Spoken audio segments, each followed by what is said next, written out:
Olá, meus queridos, minhas queridas, que bom estar com vocês mais uma vez, sempre com um convidado ou uma convidada, pessoas maravilhosas, incríveis, para falar com vocês de espiritualidade, de superação, falar com vocês de cura. Acompanhe o programa de hoje, tenho certeza que você vai adorar. Deixa o sol entrar. O convidado de hoje é ator. Ele começou a atuar profissionalmente ainda na adolescência. Ator de formação, tem em sua carreira vários espetáculos, entre eles Escuro Claro, Sinfonia, Sonho e Burt. Sua estreia da teledramaturgia acontece em 2020 na Rede Globo, em Salve Quem Puder, com o personagem Catatal. Também pode ser visto nas séries Transviar, Todos Nós e Noturnos. Hoje, o meu convidado muito especial é Bernardo de Assis. Tudo bom, querido? Tudo bem. Que bom ter você aqui com a gente, para bater esse papo gostoso, descontraído. Muito obrigado. Seja muito bem-vindo. Pelo convite, estou super feliz, é um prazer, uma honra. E vamos embora. Vamos que vamos, não é? Então, o teatro te encontrou ou você encontrou o teatro? Em que momento, né, isso acontece na sua vida? Olha, eu encontrei o teatro ainda com 5, 6 anos. Eu venho de um contexto familiar do subúrbio carioca, onde a gente dificilmente frequentava espaços culturais. E aí, num belo dia, num passeio de escola, eu fui assistir uma peça, minha primeira peça, e eu fiquei completamente alucinado, assim. Eu não me lembro qual era a peça, mas eu me lembro que eu saí de lá com uma sensação de é isso que eu quero fazer, é isso que eu preciso fazer.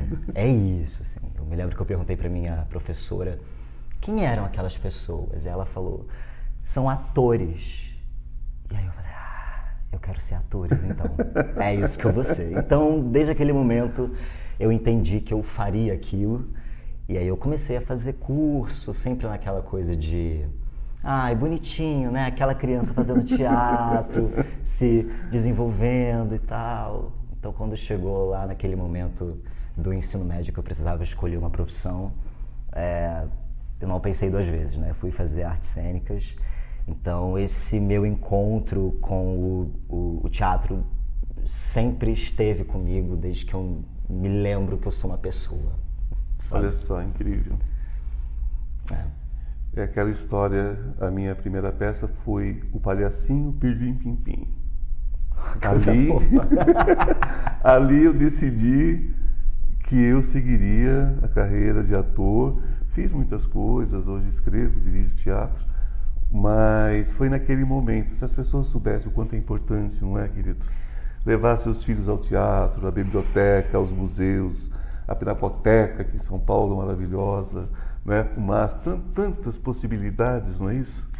A cultura, a arte, eu sei que soa um tanto quanto clichê, assim, mas de fato muda, salva vidas. A arte salva, não salva? Salva. Eu digo isso assim porque eu venho de um lugar onde realmente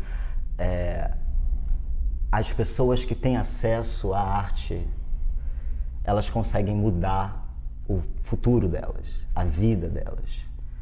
Porque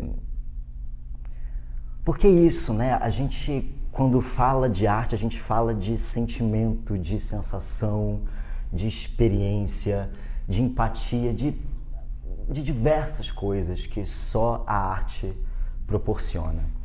E é muito diferente você estar, não querendo comparar, obviamente, claro, né? Mas é muito diferente quando você está em casa assistindo o que a mídia te oferece, do que quando você vai assistir, enfim, inúmeras outras produções no teatro, no cinema. Sim. Então esse repertório, eu acho que é extremamente importante quando a gente pode ter outras referências para além daquelas que nos é imposta, sabe? Sim, com certeza. Claro que a gente não compara, mas eu tenho um amor muito grande pelo teatro, Porque o teatro é algo que acontece ali, nunca um espetáculo é igual ao outro. Existe uma magia muito grande. Não existe no teatro, não existe volta e faz de novo, não é? Fez, está feito, emenda, corrige, continua, porque não tem como você voltar, gravar, editar, não existe edição no teatro. Então eu acho que dentro da representação, dentro das artes, de uma forma geral das artes cênicas, o teatro tem essa verdade. O teatro não existe meia-verdade. Não tem como você ter uma meia-verdade. Meia-verdade é uma mentira inteira, né? Toda meia-verdade é uma mentira completa. Então, realmente... só que essa questão do palco, para mim, sempre foi uma questão mágica. Se para quem está na plateia abre-se um portal, abre-se uma janela, não é? Para um mundo de ilusões, para um mundo de... A pessoa se enxerga muito dentro dessas ilusões, o contrário também é verdadeiro, né? Quando se abre a cortina, quem está no palco também vê uma representação. Sim, não, e é muito interessante porque as pessoas falam, né? Você é ator, você é artista, então você mente muito bem. Eu falo, gente, a última coisa que eu faço é mentir. Claro. Eu só falo a verdade, porque eu tô ali, de fato, acreditando no que eu tô fazendo, no que eu tô falando, no que eu tô respondendo. Se a gente vai pro palco com o pensamento de que a gente está mentindo, nada vai acontecer. Nada vai acontecer. A verdade dos arquétipos, né, que nós temos dentro de nós temos todos os arquétipos, né? Você só tem que conseguir achar esse arquétipo, porque todo ser humano tem a mesma base. Agora, essa base foi trabalhada de que forma, né? Uma forma positiva, uma forma negativa, em que sentido a gente se encontra, em que sentido a gente se perde, não é isso? Sim. Então, o palco para você hoje é o seu lugar, de vida. Olha, se você me fizesse essa pergunta alguns anos atrás, eu iria falar, certamente, claro, o palco é tudo para mim. Porque existe nessa visão até um pouco romântica de que o teatro é a liberdade,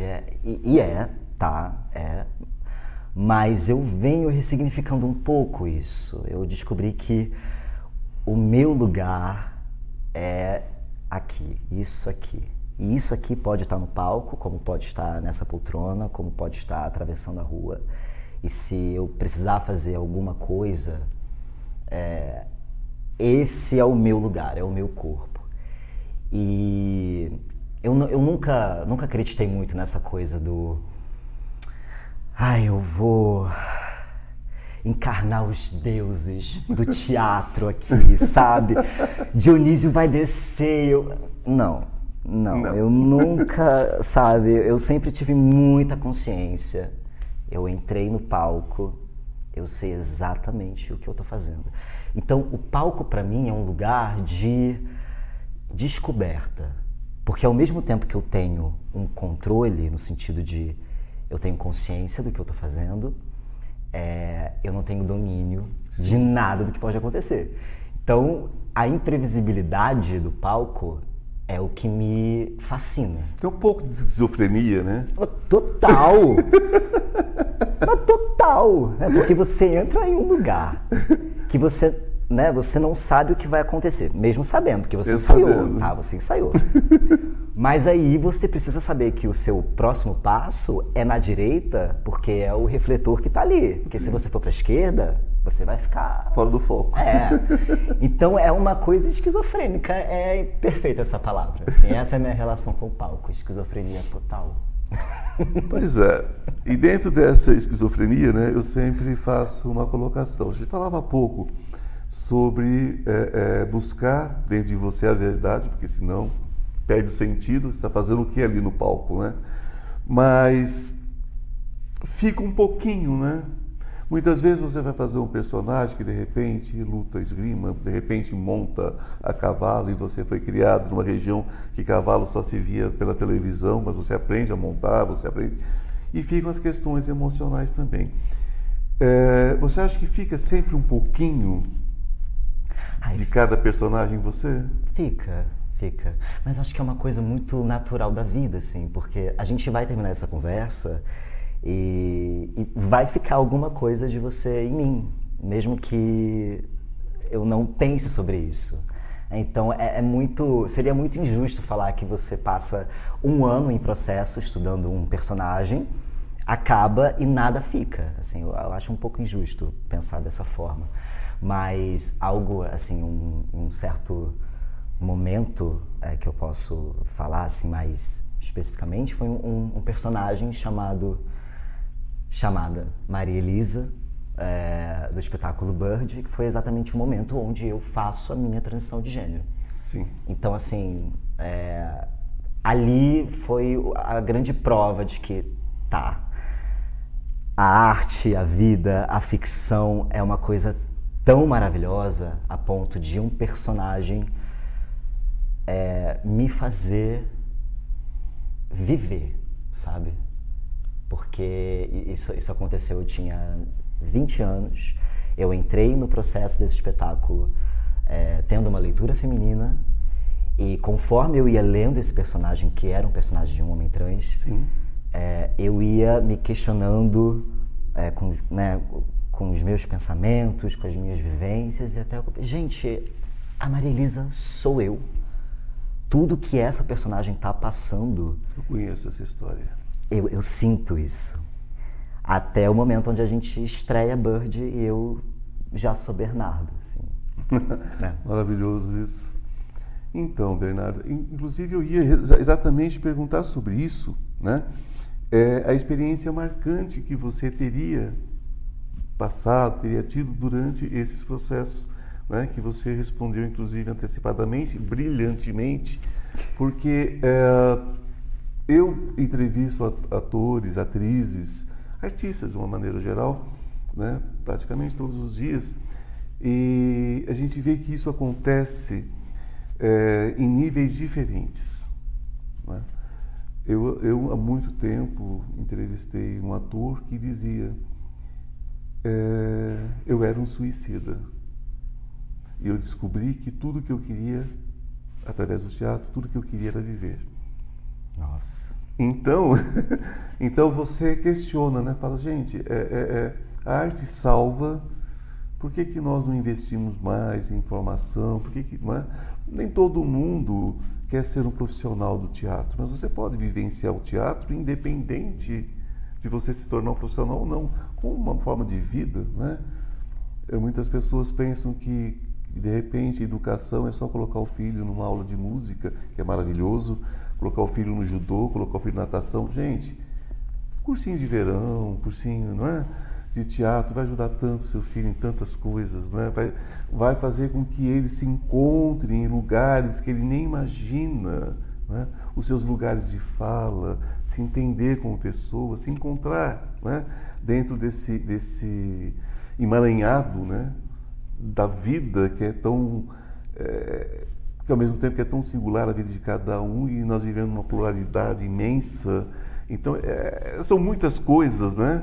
Que a pessoa pode encontrar dentro de um caminho como esse. Então, nós vamos falar, né, que todos nós passamos na vida, durante a vida, por superação, né? Superações imensas, superações menores, mas superações, não é isso?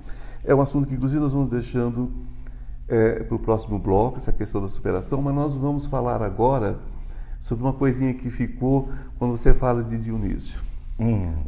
Gente, essa história de Dionísio no teatro é o seguinte: quando você faz um espetáculo, geralmente você tem uma pré-estreia, não é? Você chama os amigos, chama as pessoas, para você testar o espetáculo como um todo. Aí você faz uma segunda estreia para o meio artístico, né? Convida todo o meio artístico, imprensa, Mais 10 estreias. Aí finalmente você estreia. Quando você estreia, apesar de toda a correria, é delicioso. A segunda apresentação é a danada da apresentação de Dionísio. Tudo acontece. É sempre assim. É sempre assim. Né? Até hoje eu não conheço ninguém que faça teatro que diga o contrário. O segundo dia... Come texto, tropeça no palco. Tudo acontece. Né?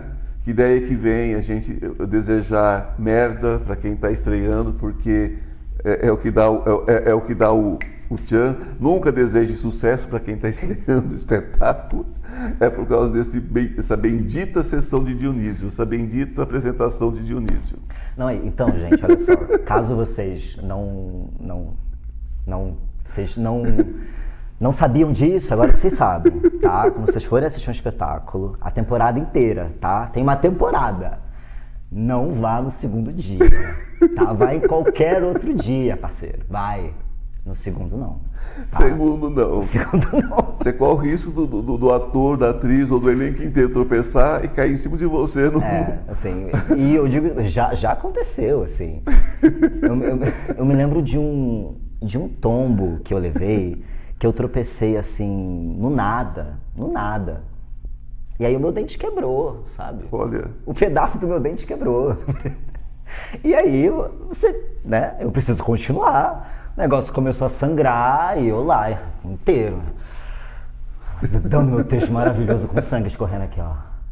Eita, deixa eu sair, limpei e tal. Mas é um tipo de coisa que só acontece no segundo dia. Ainda bem que o público sempre torce para que tudo dê certo. Então, se tem um sangue aqui, passa a fazer parte da caracterização do ator. É a proposta. A proposta. Claro. E tá tudo certo. Gente, muito bom. Olha, nós vamos continuar aqui com o Bernardo daqui a pouquinho. Eu tenho um recadinho para vocês, mas fiquem aí, já voltamos, ok? Até agorinha. Deixa o sol entrar. Olá! Aproveitando esse pequeno intervalo, eu quero convidar você para conhecer o Instituto Ivan Martins. Cura quântica, cura espiritual, física e emocional. Depressão, ansiedade, pânico, dores crônicas. Venha para o Instituto Ivan Martins. Você já se inscreveu no meu canal? No YouTube, Instituto Ivan Martins? Se não se inscreveu, inscreva-se agora. Eu atendo próximo ao metrô Consolação. Marque sua consulta. Deixa o sol entrar. Estamos de volta no nosso segundo bloco. Estou conversando com o meu querido amigo Bernardo de Assis. Inclusive Assis, São Francisco de Assis. Meu parente. Seu parente, Meu né? parente. Ah, primo primo próximo. Bernardo, nós falávamos pouco antes e eu deixei para o segundo bloco a questão da sua história de superação. Os meus ouvintes na Vibe Mundial, os meus espectadores aqui da Astral TV, o que acontece? Eles buscam, na verdade, referências, não é? Porque nós que ficamos atrás das câmeras, atrás do microfone, no caso do rádio, muitas vezes imagina que a nossa vida é assim, né? Não passo por questões nenhuma, né? A vida é uma chuva de estrelas brilhantes, e não é assim que a coisa acontece. Nós temos vidas normais, não é isso? E temos as nossas histórias. Então, eu sempre peço, quando há histórias de superação, para compartilhar. Por quê? Porque de repente tem alguém do outro lado passando pela mesma história e vê que é possível superar, não é? Qual é a sua história de superação, Bernardo? Nossa. Qual das? Qual das? Sim. Mas eu acho importante, assim, trazer à tona que ser uma pessoa trans no Brasil, nesse governo, é o tempo todo se superar.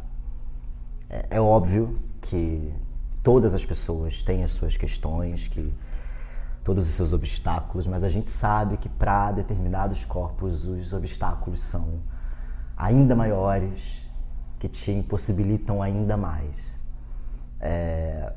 Um grande obstáculo, assim, mas que eu consegui passar, foi me amar. Porque eu, durante muito tempo, eu escutei que eu não deveria existir, que eu era um erro, que que tudo de errado era isso aqui. E chega uma hora que você escuta tanto isso, você escuta tanto, que você acaba acreditando, né? Você acredita, não, realmente eu sou merda, não sou nada. E aí depois de um bom trabalho, assim, o tempo ajuda muito. O tempo é mestre, é rei, né? O tempo é incrível. Então hoje, com 27 anos, depois de 7 anos que eu comecei a minha transição, eu posso falar honestamente, eu me amo, sabe? Fantástico. E eu só consegui fazer isso porque eu tive outras referências, porque eu conversei com outras pessoas, porque eu fui atrás, eu li, eu estudei, eu conversei, eu por mais difícil que fosse, muitas vezes, sair da cama um dia difícil, eu tentei, assim, eu já passei fome, já dormi na rua, fui expulso de casa, toda aquela história que é importante ser contada, mas a gente não pode reduzir a isso. Claro. Né? A gente também tem que contar as nossas vitórias, as nossas conquistas. Claro, sempre. Mas uma história de superação minha é superar o ódio que o mundo falava que eu tinha que sentir por mim e passar a me amar. Então, se em algum momento passou pela sua cabeça que você não deve ser amado, que você não deve ser amada, repense, porque todo mundo precisa e deve sentir amor, transmitir amor, porque é só dessa forma que a gente vai mudar esse mundo. Superar tudo isso. Sim. Porque nós aprendemos errado, eu sempre falo isso, nós aprendemos errado sobre o amor, porque nós temos que nos amar independente, muitas vezes, até daquelas pessoas que teoricamente nos amariam, não é? Então, mesmo que essas pessoas não nos amem, nós temos que nos amar muito, amar acima de qualquer coisa, porque é assim que funciona. Eu me amo, quando eu me amo, aprendo a me amar, eu sou capaz de amar você. Quando eu for capaz de me amar e te amar, nós podemos amar a Deus, ao universo, aquilo que você acredita. E nós aprendemos o caminho inverso, amarás a teu Deus sobre todas as coisas e ao próximo a ti mesmo. Como é que você pode amar alguém se você não se ama? Uma das coisas que eu observo, Bernardo, é que quando as pessoas criticam, humilham, na verdade elas se amam muito pouco. Então elas têm que diminuir o outro, elas têm que ter preconceito, elas têm que passar por isso para ver se dói menos a falta de amor que ela tem por ela. E elas encontram a fragilidade do outro, né? E elas vão humilhar essa pessoa, vão tentar. Agora, ouçam bem o que ele disse, porque na verdade só se humilha quem é humilhável. Só se decepciona quem é um ser decepcionável, não é? Quando nós não aceitamos, nós mudamos essa história. Então nós encontramos esse lugar de fala, esse lugar de viver, né? Esse lugar de vida que nós temos os direitos, né? Nós temos o direito de sermos amados, independente de qualquer coisa, O amor, ele não depende, não existe amor desde que. Se for desde que, Já não é amor. Pois é. Apesar de, também não é amor, é uma outra coisa. Então a gente tem que se apegar ao amor, mas o amor, se você é cristão, por exemplo, ame como Cristo, que simplesmente amava de forma incondicional. É possível amar de forma incondicional, desde que você se ocupe da sua vida e deixe o outro viver a dele. Ame só por amar, só porque é um ser com todos os sentimentos, com todas as necessidades que você. Ivan, é muito curioso isso. Não curioso, mas Parece ser tão óbvio. É tão óbvio, né? Essa que é a questão. O que mais dói é isso. Né? É tão óbvio, parece ser tão fácil. Mas acho que aí está a grande questão, né? Por ser fácil, por ser óbvio, a gente complica. Né? Então não basta falar ame, senão a pessoa vai ficar... Tá, mas ama o quê? Todo mundo? De que forma? Forma romântica? Tá, mas o que é amor? Mas é isso, como eu posso transmitir para outra pessoa aquilo que eu não tenho dentro de mim, né? Então, o amor. Treine no espelho e na carne. Se você for ofender alguém, olhe para o espelho, tente falar para você. Se você se agradar, não é? Perfeito. Se você for ferir alguém, belisca na sua carne. É fácil aprender, né? É muito fácil, não tem como errar. Eu vou dar um belisco a alguém, dê em você. Vai doer, aí você vai falar, não vou beliscar porque dói. Não é? Belisque. Acho que é básico, né? Tenta no espelho e na carne. Eu acho que vai dar super certo. Meu querido, você já me confidenciou, não confidenciou não, você fala abertamente, você é ateu. Sim.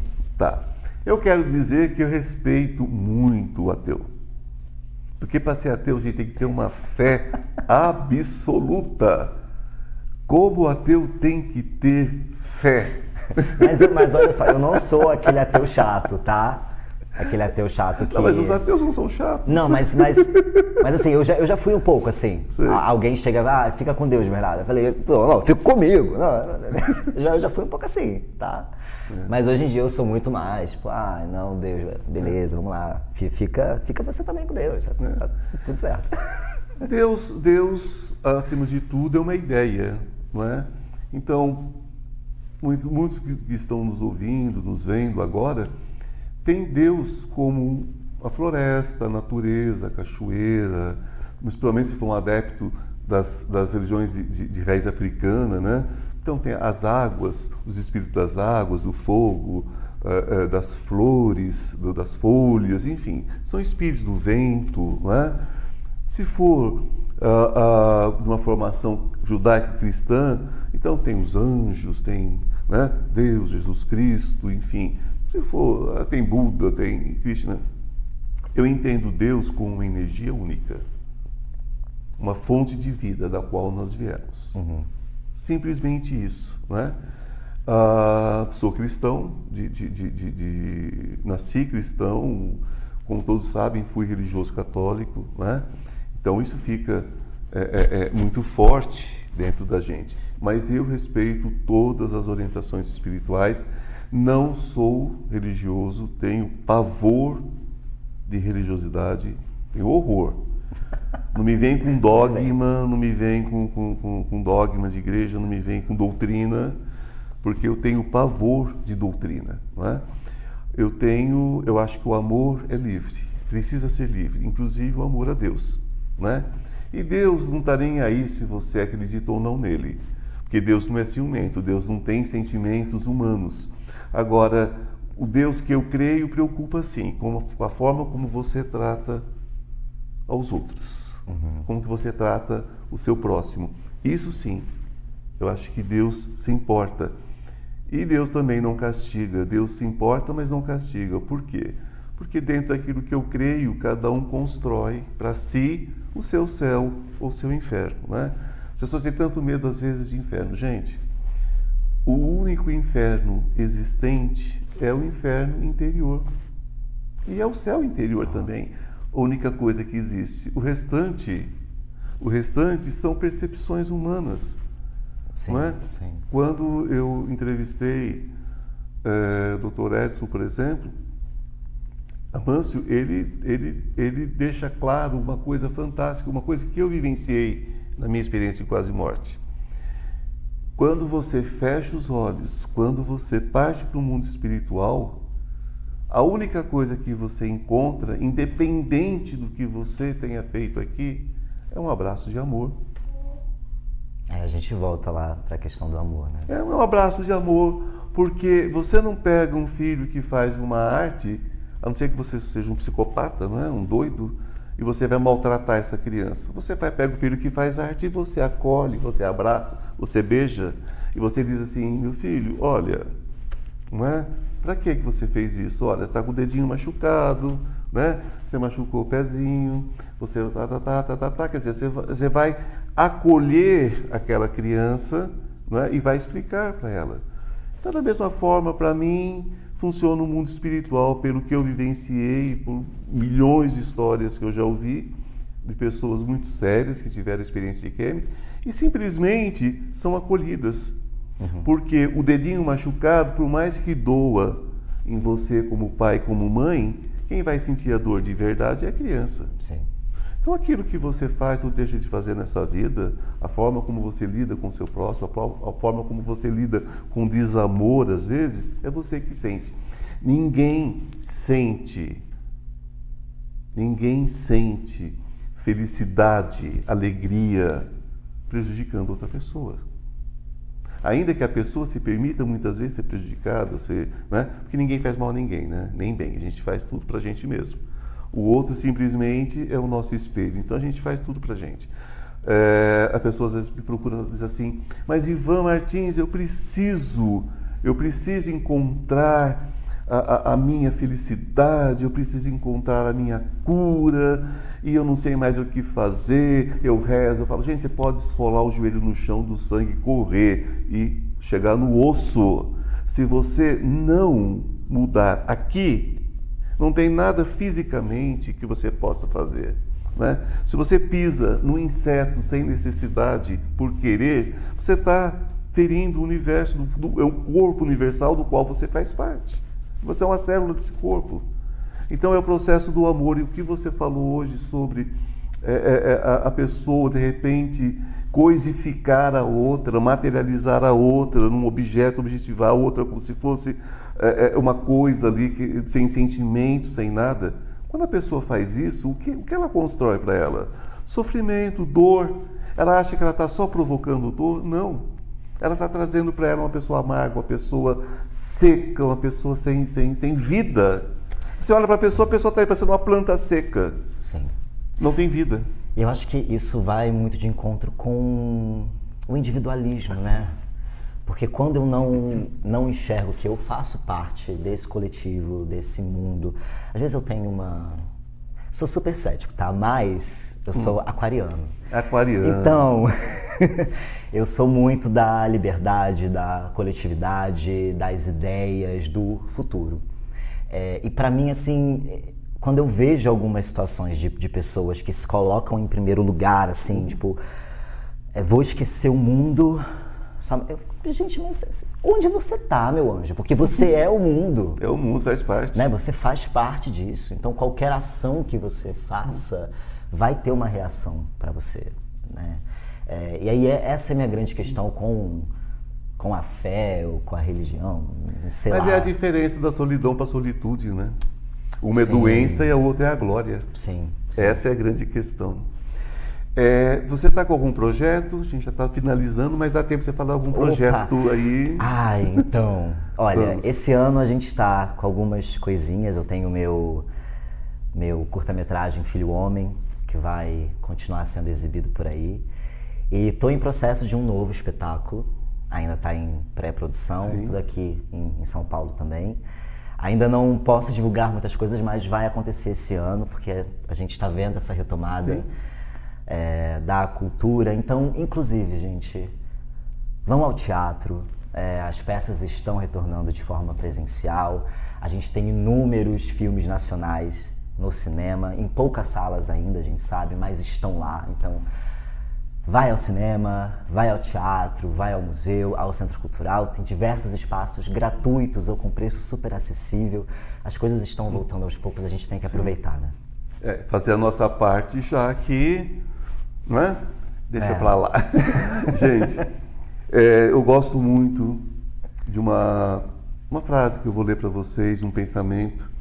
Diz o seguinte: somos o que pensamos, tudo que somos surge com nossos pensamentos.